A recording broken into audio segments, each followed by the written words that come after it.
Talk to you about Schengen visa-free travel if you're an American citizen and you want to go to European countries that are part of the Schengen agreement, which is basically 26 countries, and I'll read them to you right now.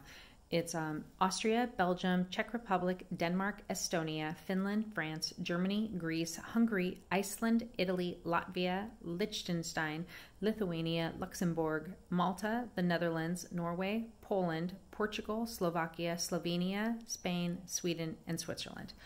All right, so those are 26 countries that have all signed an agreement basically saying that their borders are open to one another freely, and you can, travel freely without having, to give your passport information. There's no really time limit, for those countries to travel amongst themselves. But if you are an American citizen, your visa situation is such that you can be in any of those countries for up to 90 days in any 6-month period. So what that means is we came into Hungary on January 30th. So from that moment that we entered in at like 1 p.m. On the 30th of January, we had exactly 180 days to be in and out of the country to get our 90 days in.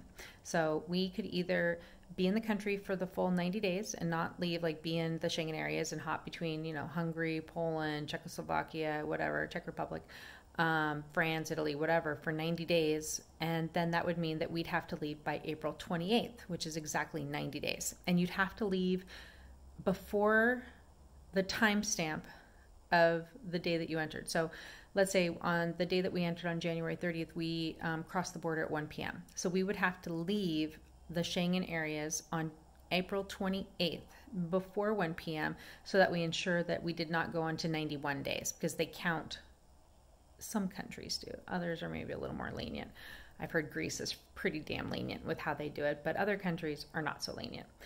Anyway, or you could hop in and out of the country through the countries, and let's say you wanted to go to for 1 month, you wanted to go into France and travel all around France. And then you decided, you want to go for a month and go to Croatia. All right. So then you go to Croatia, which is not part of the Schengen areas.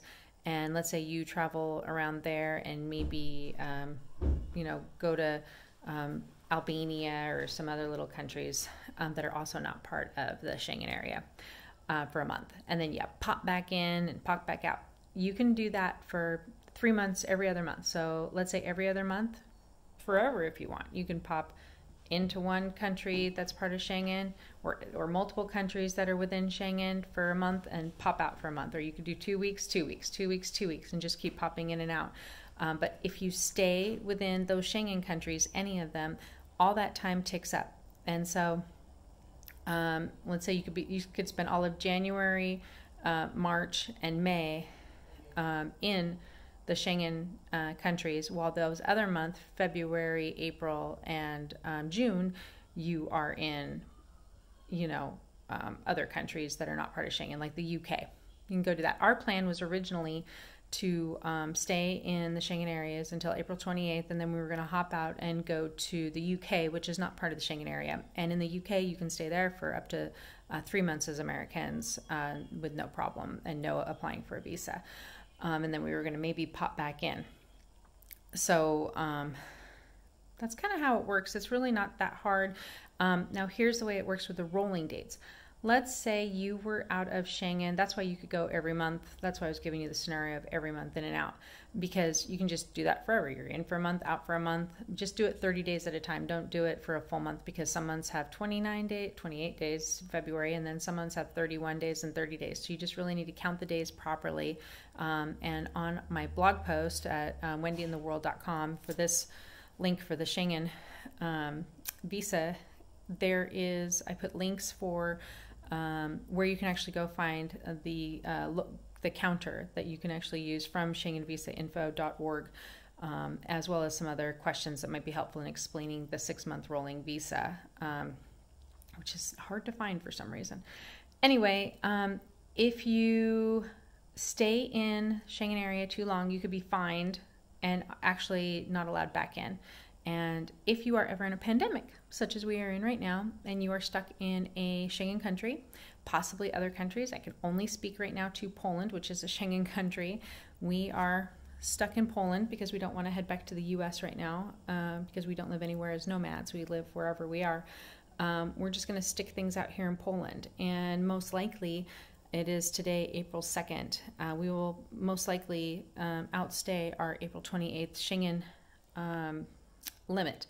But they have a special rule in place for situations such as this pandemic that they've enacted where you can actually, they've kind of shut down the office. They don't want any applications. Normally you'd have to apply for a visa extension, and also ask for a residency, a temporary residency visa, which we were going to do, but now we don't have to because on April 1st, I also have the link that I'll share with that, where they passed a ruling that says if there is a situation such as the coronavirus pandemic happening, that basically everything is just kind of paused. So if you had applications for visas and whatnot in place, nothing's being worked on, and everything will restart up after the pandemic is officially over. And then from whatever date the release on borders and everything else comes off, and everything is turned off, so to speak, you still have up to 30 days to leave the country. So without being fined right now. So we are feeling really good that information came out. But in general, you have a 6-month rolling period, and once every day passes in that 6 months period of time, you just have to count backwards to see where you were on that 180th day. Were you in a Schengen country, or were you not in a Schengen country? That'll tell you how much more time you can stay in a Schengen area, or how much time you need to hop out for before you can hop back in again. So for us, it was 90 days with 90 days hop out, so we can come back in 90 days, but didn't work out.